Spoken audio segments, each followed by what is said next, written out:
Great stuff. Thanks so much for coming, everybody. Thanks so much for coming to Bristol, and thanks to the Big Tent for coming to Bristol. It's always fantastic to have these fabulous events in our great city. So this session that you've come to today, this is called New Media, Where Next? Is new media a force for good or ill? Should we care whether it leads to better communications or just more of them? Should it be more regulated or the free speech wing of the free speech party? And what happens next?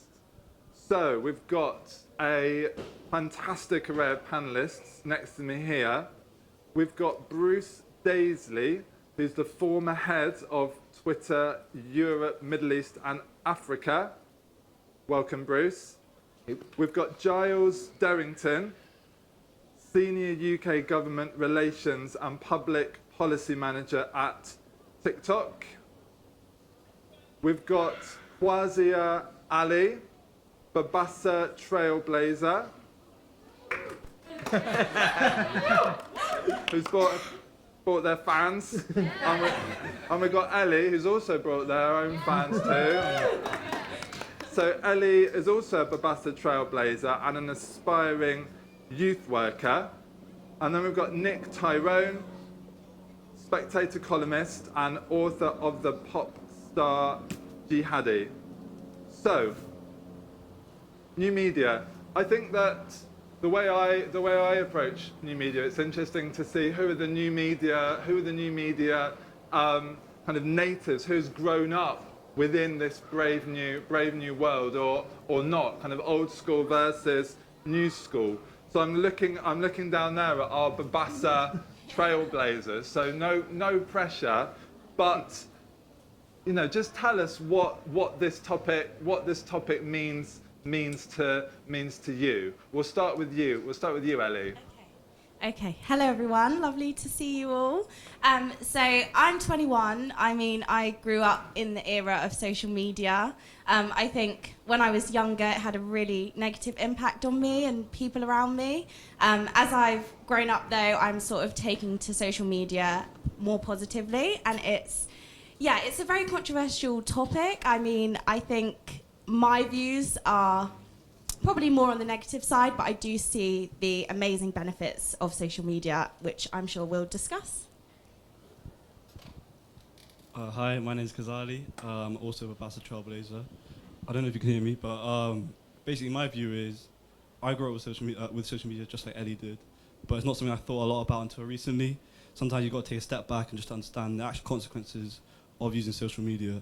I think for me, I do see it in a positive way. I think it can be a tool for good, but it's not the only tool we can use. I think the most important thing is making sure that we ensure that we're using the community, when we ensure that when we are making sure that we use real life scenarios, make sure we go to events, we communicate with each other in real life, because social media is not enough, a like isn't enough, a retweet isn't enough. I just think that's where my emphasis lies, working in the community. So yeah, that's it.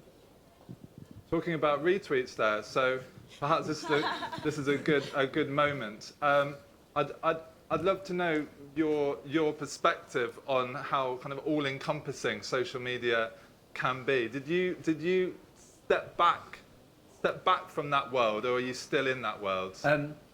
I worked at Twitter for 8 years, and prior to that, I worked at YouTube for 4 years. And through both of those, I was very fortunate. At the time I worked at YouTube, I thought it was like bewitching, the best website in the world. I think to me, is a social media platform.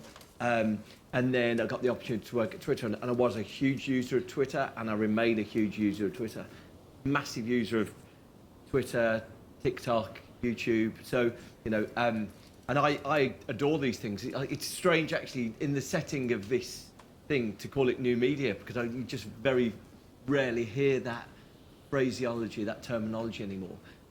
As someone who's worked on the inside, though, I know very vividly how quite often there's an attempt to manage the conversation by scarcity of information that's given out. My broad perspective from being inside of those companies and then being outside is that the first route to meaningful regulation is transparency. So I think if anyone knew how many people are dealing with incoming complaints, if they knew how few people were dealing with those complaints, I think it would enable you to make a more informed decision. So, you know, routinely when I used to work at both those platforms, a lot of the, what we would call safety, so, you know, someone says this YouTube message is toxic or this tweet is toxic, a lot of the safety was handled in Philippines, it was handled in Budapest, by people who spoke English as a second language. And the only reason I mention that linguistic thing is quite often you've got a really nuanced bit of slang being directed at someone, and the priority for someone who's reviewing it is just to, they're not incentivized to ban someone. And so as a result, they're just saying, fine, that's fine, that's fine, that's fine. Now, if you knew how few people were dealing with that, I think it would enable politicians to say, oh, clearly you need more people, they need to be native English speakers, and they need to be in the UK. And so, you know, for me, the first step towards regulation is transparency. Giles, from YouTube, Twitter to TikTok, and one of the things that that YouTube does, it's all about algorithms, isn't it? And I think Twitter's got an algorithm. They want to suck us in and for us to stay there. So, you know, these numbers that we don't know, the algorithms are kept secret, but the platforms want to retain us. Is that fair? So, to a certain extent, I think, well, two things. So first of all, kind of what do we mean by new media for starters, I think is really important, because often this conversation when it's in public policy world, you know, is actually about news media, kind of up to the minute, kind of the Twitter conversation, or kind of, you know, what's trending on Facebook, all those kind of things. And actually TikTok, you know, would see itself as more as an entertainment platform.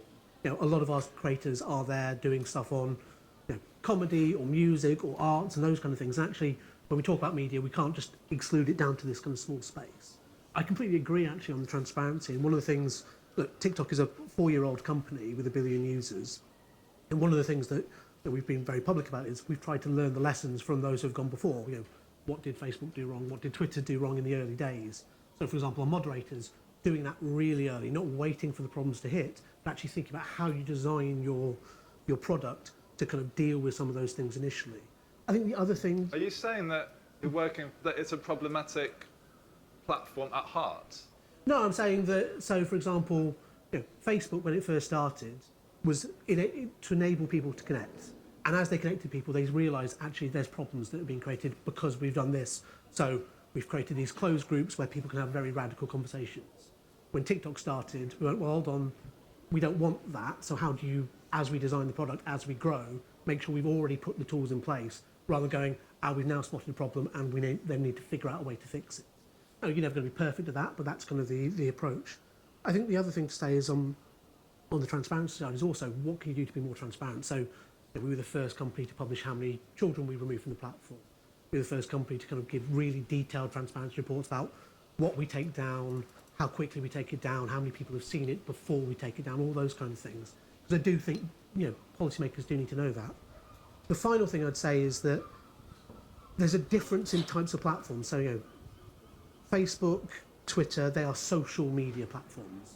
The way their algorithms work is basically who do you know, who are your friends, and then we will show you things that your friends have seen, and you can create that conversation. That creates a filter bubbles, but also means that kind of highly populist, engaging stuff kind of jumps to the top of the feed quite quickly. TikTok is slightly different. We have what's called a content algorithm. So it's far more personalised to you. So what we're looking for is, as you scroll through TikTok, are you watching a video all the way to the end? You know, if you watch a video on football, maybe you like sports, so we'll show you more videos on sport. We're not taking what your friends are doing and kind of creating that, you know, separations of cultures. Now, there are challenges to that as well, but because they work differently, you're ending up with different outcomes, different challenges as well, but kind of different types of product. Thank you. Nick, we've spoken about social media, but you know, you're now in written media, in print media, but you're also in the podcast world and a newsletter world as well. Yep. So newsletters are a fascinating kind of conception for me, because this is a brand new way for people to consume news or information. You know, why did you choose to set up a newsletter, and how does it differ from what else you do?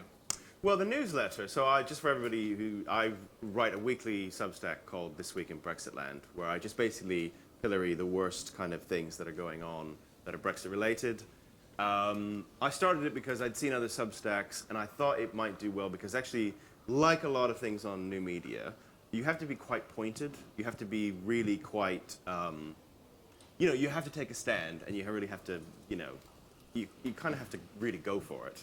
And that's the stuff that really does well, particularly in the current new media landscape. And I think it sort of reminds me of the old school publishing, which is completely stuck. I mean, it's almost worse now than it was like 10 years ago. I mean, it's really, really quite bad. As stated, I wrote this book called Pop Star Jihadi, which was about the basic plot of it is there's a kind of Justin Bieber type pop star. Mostly has fans who are teenage girls, and one night on stage he blows himself up and kills several of his fans at the same time.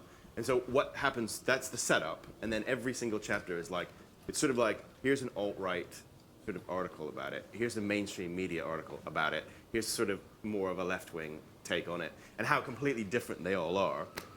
And then I also follow, like, in segments, the last 24 hours of his life leading up to the incident. And of course the whole point being is that literally everybody's wrong about everything, about what happened.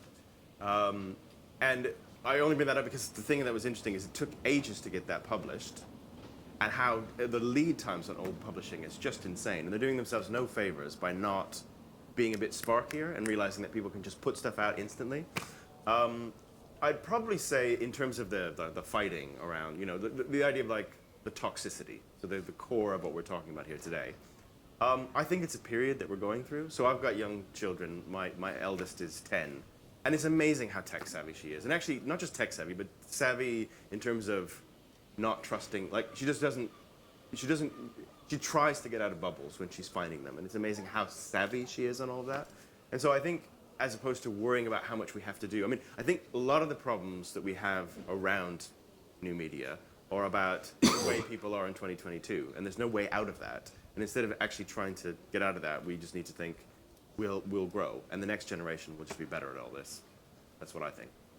I was walking through the old city in Bristol this morning, and there's an alleyway that has an old printing works on one side, Leonard Lane, and it's got the printers on one side of the alleyway, and then on the other side you've got an old newspaper building. And when I walked through, I say they need a little bridge across because the printers needed to have access to the journalists, so when a story broke, they could get that newspaper on the street as fast as they could. And then there'd be people on street corners selling the newspaper. When I walk by, I say that this is, when I'm covering things happening, breaking live in Bristol, all I need is this. And but we still have the printed media. I'd be interested in perhaps looking down the line, our youngest panelists, do you still actually consume print, or is it all digital media for you guys? Yeah, I don't consume print media at all. I don't know about Ellie, but everything is online. I guess Twitter is a main source of information for me. I will go to verified pages, but on the social media, everything blows up so quick. You get information instantaneously. Whereas print media, it can take time. It can take a while for you to understand what's going on in the world. I feel like just by virtue of the process, it's going to take longer for people to get the information out there. So I think, I use social media more. TikTok as well. TikTok is a very interesting platform. Obviously, it is precarious. It can get a bit dangerous with unverified, news outlets and fake news being spread very quickly. But yeah, I guess that's a conversation now. We all have to have some sort of consciousness to ensure where we're getting that information from, and that's something that in this new media age we're gonna have to learn, for sure.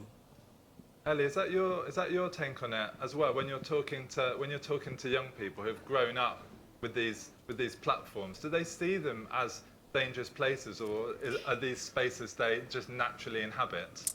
Yeah, I think unfortunately a lot of young people are unaware of the craziness that goes on in social media and the lies and the fakery. So I think the conversation now is maybe about how do we actually educate young people and make them aware, prepare them for this new era and this new generation of social media, because obviously it's not going anywhere. It's brilliant in many, many ways. So yeah, it's about the awareness. Do you put your, I don't want to focus on you, Ellie, but I know that some people use different platforms to present different versions of themselves. Do you do things differently on each of your social platforms? I don't think I do. I like to brand myself as very authentic, and I use my social media to put out what I'm doing in my personal life, in work. Like, I'm very, very real, but I do see that the majority of people are not, and there's, you know, so many personas that people can have on the internet. You can have anonymous versions of yourself. Like, it's all very, very, everything is possible on the internet, you know. Nick, I was following your tweets when you were on the train coming up here, and it seemed to me, and you might not like the way I described this. No, go on. It seemed to me that you were just putting out hot take after hot take to see what would bite. I mean, is that what you do? Do you? No, not really. Are you? No, I think that's. Are you? You're provoking your followers for a reaction. To some extent. But actually, I long ago tried to give up trying to go, what are people going to react to? What's the thing? I mean, you could, at any given day, right? Let's say I put out 5 tweets. And let's say one goes like super viral, one does pretty well, and the rest, so-and-so. I would say 8 times out of 10, I would guess wrong what they would be. I'm still totally baffled. I put out like stuff that I thought was so banal that I was like, I feel like someone needs to say this, but it was almost like, all right, fine, send. And then it's like 13,000 likes. And you go, what?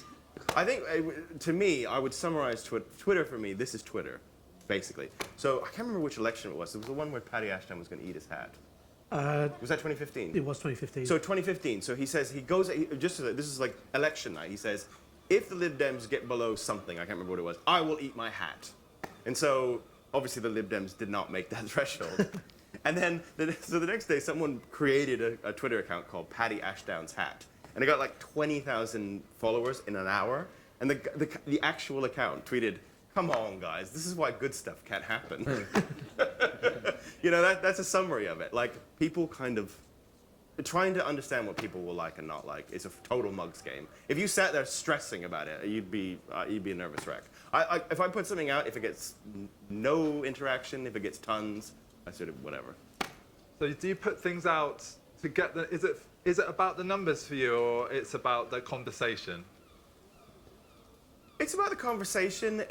But like again, like if you're gonna overly stress about the numbers, it's almost like being in a band and having songs. And if every time you're like, are people gonna like this? And is this gonna be a hit? Like, you'd be crap. I mean, you'd just be rubbish. You kind of just have to go, this is it. And like sometimes, weirdly, something that we don't think is gonna hit will be massive. And then there'll be other stuff that we're like, sure, people are like this, and like it just doesn't fly. But that's, you know, yeah, I think overly, I was giving advice to people on Twitter, don't overly stress about it. Do your thing, it'll all wash out in the end.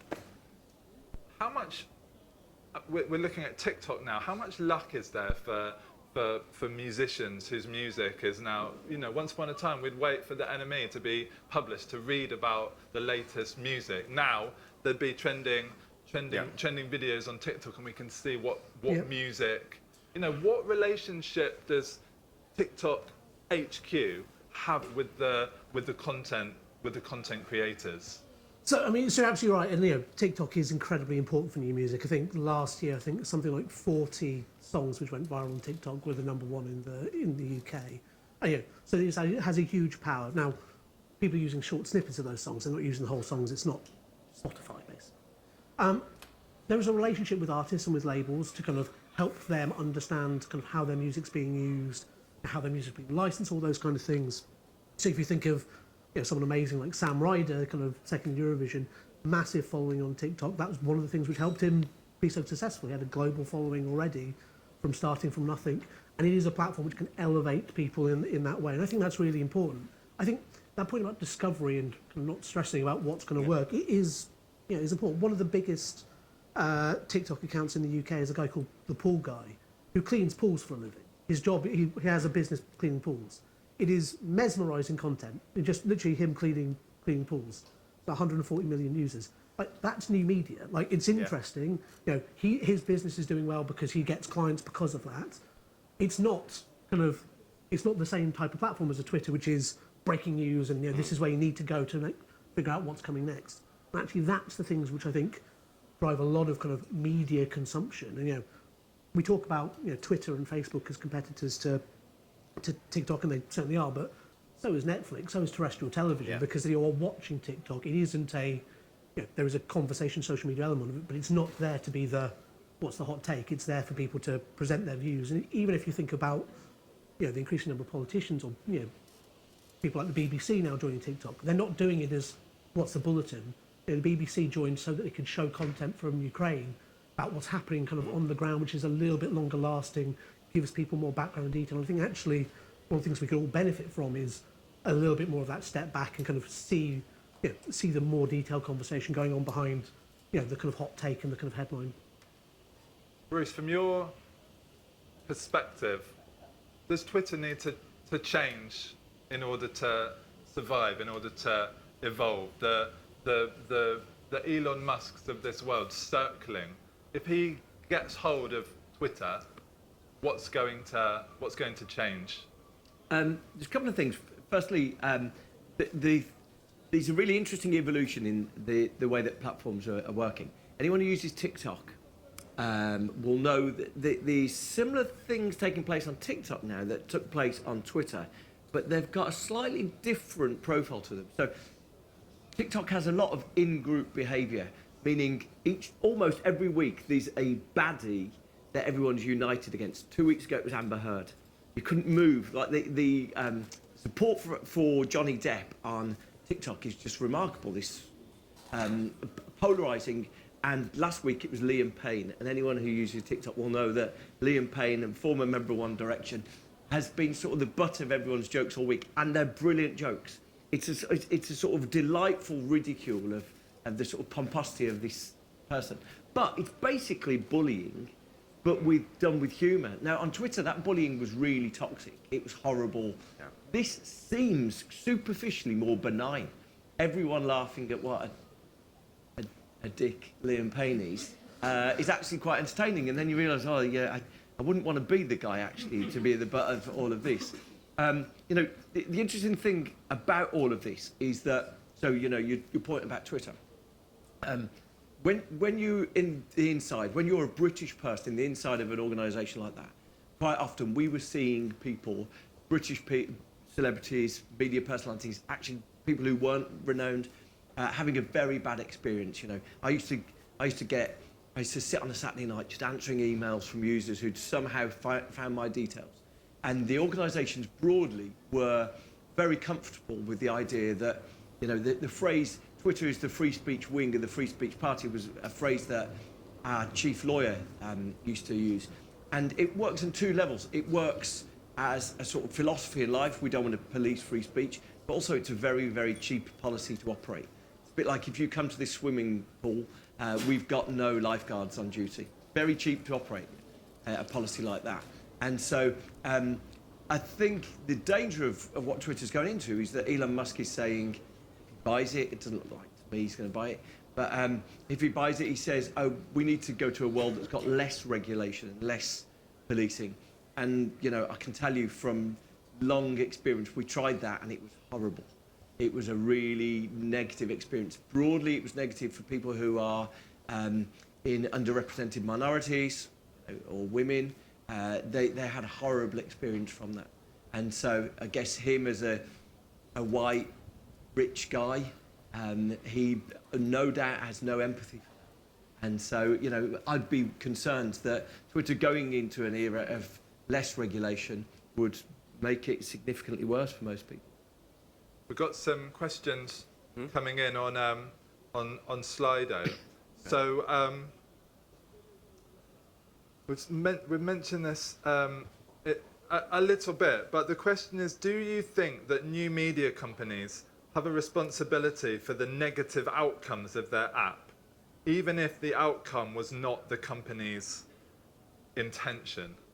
I'm looking at you, Giles. Yeah, so it sort of goes to the kind of question about kind of regulation. So to a certain extent, yes. I mean, there is a point about human nature, and human beings are.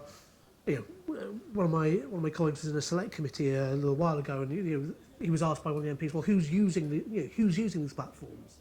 The answer is the MP's constituents, everyone's constituents. They are members of the public. So the way you design platforms is really important. So to give you an example, one of the really, really challenging things that Meta found, kind of Facebook found,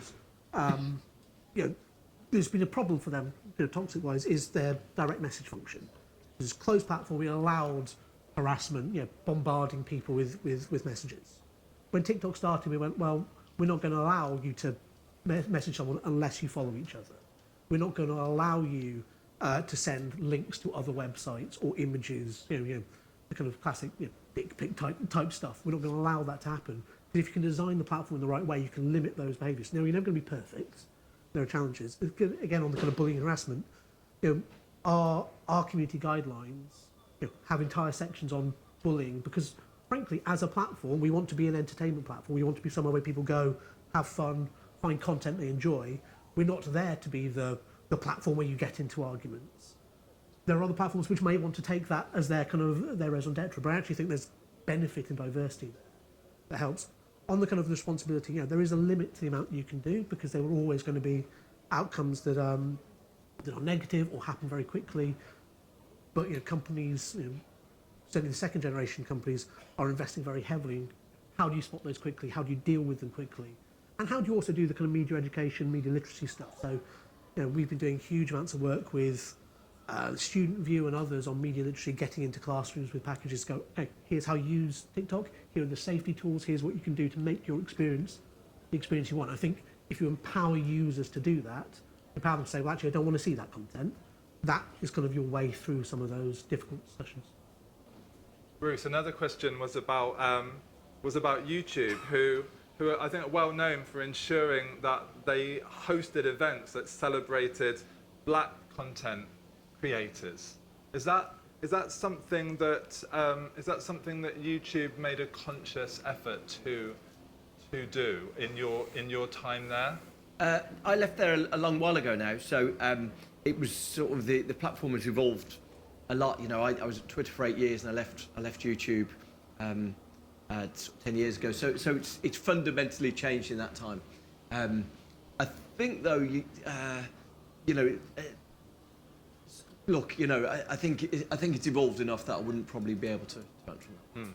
Do you, from your guys' perspective, is diversity reflected within the social media platform? So the content creators that look like you, are they positioned as much as they should be, or is there still a lot of work to be done? Personally, I want to say no to that one. Speaking on behalf of myself, the content that I see is very much still white-based, white women. I think I do see a lot more of, maybe like plus-size models and things like that online, but the representation is still nowhere near what it should be. No, yeah, I agree. I don't think the representation's where we ideally want it. I think it's getting better, definitely, because now I'm seeing like loads of Somali content creators. I'm seeing loads of people that look like me creating content. But I think, for the most part, that's because, like with all these algorithms that you guys have, I'm going down these algorithms of people who look like me. So in a way, that is a positive, I guess. So I'm seeing people who look like me. But again, when I'm looking at the bigger picture, nowhere near enough representation, to be honest. There's a hand held high right at the back there. I don't know if it's because you can't hear what we're saying or you want to ask a question. Yeah. We'll just get the roving mic here. Deplatformed, man. We'll bring it back, I promise. I'm Frances Scott from 50/50 Parliament. Women are the majority in life, but a minority on most elected bodies.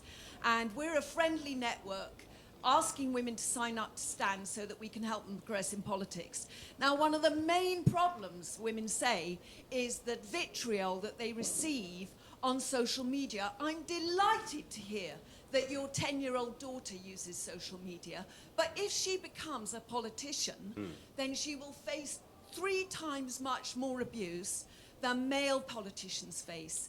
Now, I'm also pleased to hear that Twitter, do something or try to do something about this, but it actually, especially given Elon Musk's involvement, his right to free speech is actually intimidating women's rights to fair participation. And I think this is a real problem. But how can we, as citizens, and I'm a big social media user, and it's been great, by the way, for 50/50, how can we, as individuals, support and not pile on in this bullying, taking on this sort of bullying attitude? So that's my question to you experts.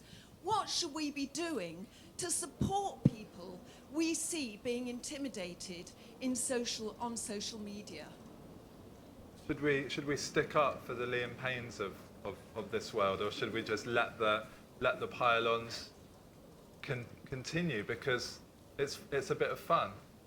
I just think we need to get out of the culture of it. That's, I think, the biggest thing. Like, I think you can police it as much as you like, but you have to get out of the culture of it. And I think one of the things about pile-ons that's so negative is that it's really across the piece. There's no one. It's not like, oh well, it's the alt-right that just do it. Everybody does it. Like, I mean, some of the worst pile-ons I've ever seen on Twitter or on the left. I mean, some of them are vicious and horrific. So it isn't like you can say, well, there's just one thing over here. It's everywhere. So I think we just need to figure out some way to get out of the culture of it, because otherwise I don't see how you really police it without shutting down large portions of the networks. Giles? Yeah, but having worked for kind of a series of female MPs over kind of when I was working in Westminster, yes, the kind of abuse is aggressive. But even less high-profile people, your normal kind of backbench MP, not huge profile, gets huge amount of abuse. And so I think there's a couple of things. I think you're absolutely right about the culture, and actually society saying this isn't acceptable is part of that. It's not acceptable in a tent like this. It shouldn't be acceptable online, and that's actually for society to police. I also think that, as I said before, giving people the tools to be able to deal with that stuff. So, for example, on our platform, if you're a creator, you can block keywords from appearing in your comments. So if you're worried about your weight, you can block the word fat, so it just won't appear in any of the comments under your video. Giving people those tools, because people do have different risk tolerances, and they want to be able to do that. So I think that empowerment element is really important, as well as how do you deal with the culture, and then having the kind of really strong guidelines. So, like I say, we have entire guidelines about harassment, bullying, particularly misogynistic bullying, because we recognise there is a risk of that. Now, you have to police those effectively, and that's really important as well. But you have to start by setting the framework of each platform as what is acceptable here, and there will be different risk tolerances on different platforms, and people should be able to make their decisions based on those choices as well. Bruce, do you think that Donald Trump should be allowed back onto Twitter? To the lady's comment there, I couldn't agree more in terms of the experience of women on social media platforms, ethnic minorities. I couldn't agree more. It's a daily thing, and the sort of paradox of working in a big company like that is if you make the case of that. I used to be deeply unpopular inside the organisation because constantly I would think this, when Jess Phillips is getting horrible toxic abuse and the organisation is doing nothing about it, I would say, well, actually, I'm defending the organisation by trying to get this changed. But I'm very strongly of the opinion that it needs to be regulation. You cannot be waiting, and maybe Elon Musk is the wake-up call we need. We cannot be waiting for the whim of billionaires to decide what the rules are going to be for us. In a democratic state where the vast majority of the population use at least one social media platform, we can't be waiting to hear what the billionaires have got lined up for us each morning. We have to take it into our own hands. No, I don't think Donald Trump should be allowed. The guy has demonstrated a disdain for democratic norms. He's tried to subvert democracy. With a violent death toll as a consequence. No, absolutely not. We've got a gentleman there with glasses on who's been very patiently putting his hand up. We'll get that roving mic to you. And then I saw another hand up over there. Yeah, we'll come to you. Yeah, Thank you all very much. I certainly very much agree with the last point. It has to be regulation. My name's Ewan Grant. I was the old Customs and Excises intelligence analyst for the ex-Soviet states. I have been the subject of out-and-out lies on Twitter by Russian stooges. And many years ago, I taught on training courses the John F. Kennedy case, which very quickly became increasingly difficult to teach because the people on the course were being swamped by complete and utter nonsense, and large numbers of people just cannot filter the nonsense from reality. My question is based on that. Do you see any particular types of fake information or bullying where there is some progress in being made in addressing this? And are there any particular issues where there hasn't been as much progress? Where's the promise and where are the challenges? Thank you. Does anyone? Yeah. Yes. So I will say, some basic things that you can do. Like, I think one of the best things that happened, it's sad that it took the invasion of Ukraine for this to happen. But I think attaching Russian state media, I'd say my favorite thing that's happened on Twitter in the last 5 years is George Galloway getting the Russian. You were going to say George Galloway. Yeah. The Russian, just genius. And his bitching about it, it's fantastic. Anyway. I can believe it. Oh, no, I actually can't see him. He blocked me many moons ago. But for no reason. I've never engaged with them. But anyway. Badge of honor. Yeah, indeed. But yeah, having those kinds of things where what you're doing is you're calling it out. You're basically saying, if you want to consume this, it's up to you. But here's a little warning label. I strongly support that. But then should Laura Kunsberg have British state-affiliated media on her Twitter bio when she was the BBC political editor? Well, I would say no, but that's a more there's a complex issue why that isn't the case, which would take too much time, and I don't want to monopolize. Giles. So, I think, again, I actually think that there is increasingly now also, I completely agree on regulation, actually, kind of online safety law has a lot of problems. Largely its problems are, it's very much based on what Facebook and Twitter are doing now, rather than going, well, what a platform's going to look like in 5 years' time. So there are big challenges with the way that that law works. But the fundamentals of having underpinning minimum standards, I think, is really, really important. I think that actually, though, there is also a kind of market drive here, because, bluntly, TikTok has found that when we set tougher standards than some of the competitors, it is a place that people want to be.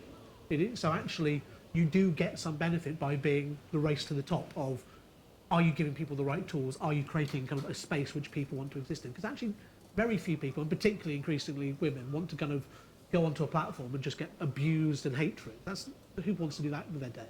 So I think those kind of things are working well. I think there's also better research and better thinking being done about how you deal with some of these conversations. So a classic example from kind of the old media world is on suicide, for example. The Samaritans have some really, really important principles around how media reports on suicides. So don't talk about methods, don't talk about motives, because they can potentially encourage more suicides. Actually, we've been looking at some of the stuff around things like online challenges and potentially dangerous online challenges, and you see the same thing. A very small kind of issue will appear on a media platform. It'll be blown up by all media as to see this as an example, and then you'll actually see those kind of hashtags get momentum. So actually, there's a way that we talk about this stuff offline, which risks kind of accentuating the problems online. I think we need to learn that and have this conversation a bit more of a nuanced way in order.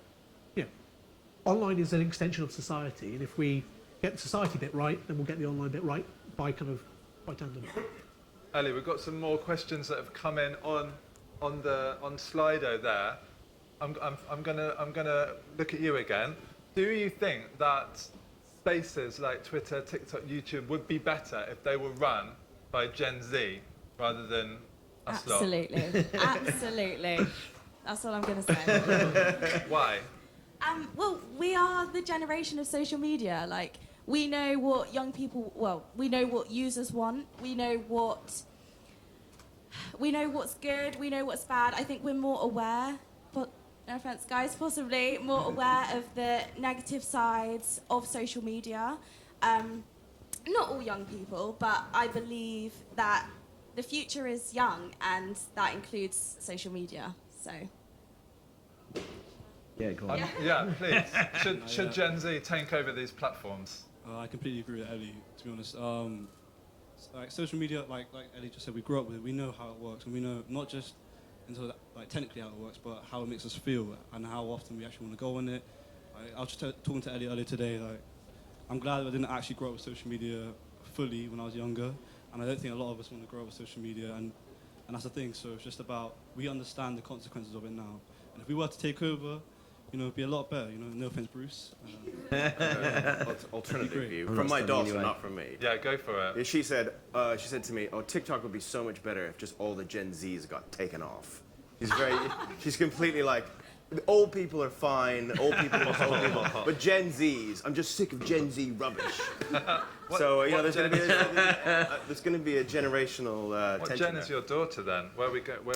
She would technically be alpha, I suppose. Gone back to the beginning. We've gone back to the beginning, yeah. Wow. They're alpha. They're the new dawn of humanity. There's one question come in as well. It says, with everyone becoming amateur news journalists on Twitter, has the skill and quality of being a respected journalist for traditional news media gone away? I'm going to volunteer myself to answer that one as a journalist, not necessarily as a respected journalist, but as a journalist, I think absolutely not. There's some skills that citizen journalists just don't have, and the training, the foundation, the legal foundation, and perhaps morphing into what can professional journalists offer in an online world, or there's some fantastic magazines still out there that you can buy from Smith's at Temple Meads, and you can sit down and just enjoy a long read, rather than Nick's hot takes on Twitter. For what it's worth, I think expertise is really important. So the kind of hashtag Learn on TikTok has 310 billion views, and it is experts talking about everything from their PhD in nuclear physics right through to kind of how to fry an egg properly. Yeah. And actually, that's I think where the power of social media comes, is kind of skill sharing in those kind of very short form ways.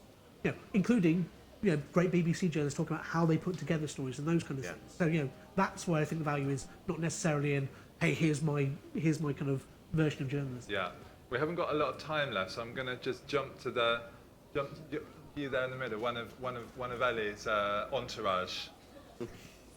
No, both of you guys. I just want to add on to their point actually about how we're all saying young people should take over, and that will impact the benefits of social media, and it will be a positive space. But why do we have gatekeepers, and why is it hard for us to get into these spaces? Why is it that, especially when you compare old media, the news space, I think a lot of studies have been shown there wasn't many young people in those institutions. So the way young people were represented was very negative because we weren't in those spaces.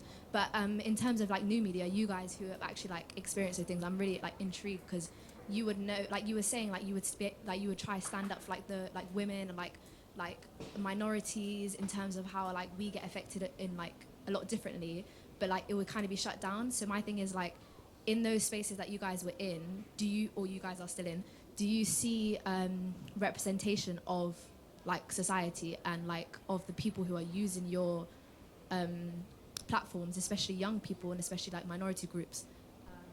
I feel because we're all saying, it's easy to say, oh, if Gen Z took over, it would be a lot more better and stuff, but why aren't we in those spaces? That's just what I want to know. And also, what were your experiences in those spaces? Did you see a diversity in there, or that's what I want to know. I think most tech platforms now do publish their diversity. So most decisions are made in Silicon Valley. I think historically the tech platforms have been pretty bad on diversity, and they've been afforded some cover because they can speak to their ethnic diversity, and quite often there'll be a profile of certain groups but not other groups, because it's software engineers. The diversity is bad, and I think it's a fair question, a fair challenge to raise. I think Twitter itself is pretty good compared to its peer group, but collectively, I think the sector's really bad. I'm sorry that we can't discuss these issues more, but we've got to bring this session to a close, I'm afraid. I'm sorry that we couldn't answer your question over there. But let's keep the conversations flowing in this brave new media landscape. So big thanks to Bruce Daisley, to Giles Derrington, to Qazzally Ali, to Ellie Placide, and to Nick Tyrone.